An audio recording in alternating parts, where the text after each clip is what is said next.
Hey, Rob Aubrey here with Want More Leads Insider Training. Today we're going to be talking about buyers waiting for the price or interest rates to come down. Let's talk about that.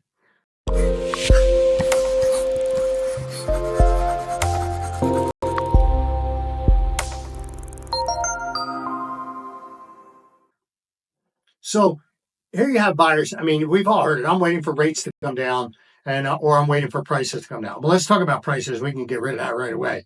So depending on your market, but where I live in the Utah market, we have a shortage of inventory.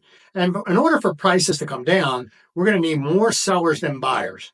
And the fact that 28% of all the homes purchased are purchased by investors. So, if we keep building, but a lot of the homes kind of disappear and they're not coming back to the home buying market. The investors, especially the institutional buyers, you get your local onesie twosie types. Yeah, those properties may make it back into the home buying pool, but you can almost bet your bottom dollar that the investor or the institutional buyers, those homes are never coming back to home buying market. So with that kind of pressure, I mean, every time you build it, I don't know if the builders are even keeping up with that. Are they adding 20% of homes a year? I mean, think about it. That's a lot. And so in order for prices to come down, we'd have to have more sellers and buyers. In order for that to even be, in my market at least, physically possible, we're a decade away for that to possibly happen. And so, it's hard to say. I mean, depending on how many new builds per year, how many get absorbed by institutional investors, how many people, Utah has a higher internal growth rate. So, we have more people a year coming of age. We have some, we have in-migration, but we also have out-migration as well. So, but in-migration still counts for, our shortage problem. And so we have our internal growth. So you combine all that, I think at least a decade before it would even be possible to have more sellers than buyers. That's just my thoughts. I don't have the exact numbers in front of me, but that holds up real well. So now let's talk about waiting for rates to come down. Now, rates are not going to come down to it's possible that they come down to the threes and the low, the high threes, low fours again, but not likely.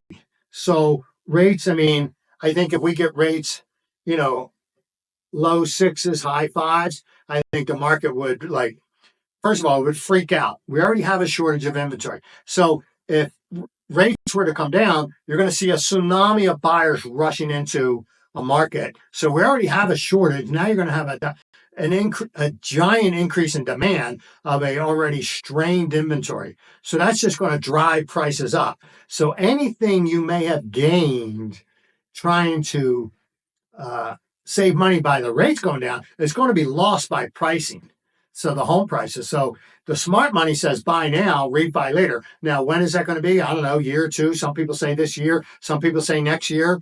Within a couple of years, probably, more than likely. And so that's kind of how that is. But you can get in at today's price. If prices currently, with even a higher rate environment, are still going up 4, 5, and 6% per year.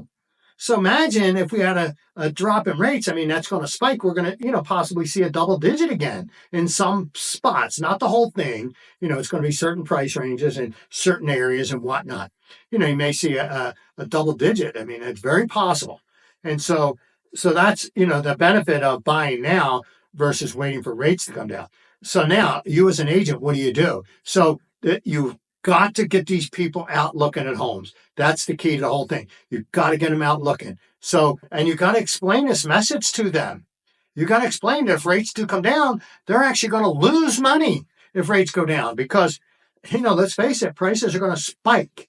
Now, they're not going to continue to double digits every year, but you may see a spike and then they'll flatten out a little bit because it can only go so high where you run into other, pressures coming the other direction. So anyway, so that's the thing. So the key to that whole thing, though, is you got to start talking to your buyers and you got to get them in a car. You got to get them out looking at houses. Hey, let's just, I know you're waiting. Let's just talk about, let's just start looking at the inventory. Maybe let's go look at a house and see what you can buy now. And then let's see if prices go up 5%, what that does, that changes what you can buy next year. So, this year you can buy this home, but next year the same price is going to be this home. It's going to be lesser home. So you need to kind of have that conversation with, but you need to show them kind of like both. If you buy now, you can get this, and then if you wait, you can, you're going to be buying this.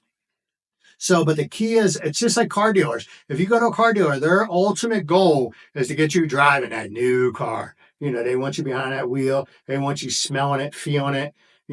That's what they do. And we want the same thing. We want to get them in a home so that they can visualize themselves. They can start seeing themselves living there. And then, they'll talk themselves into buying it.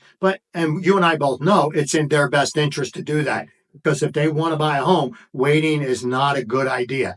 You buy real estate and wait. You don't wait to buy real estate, right? That's how it goes. So if you have any questions more on that, just call me 801-999-8209. Again, 999-8209. Thanks. Make it an awesome day.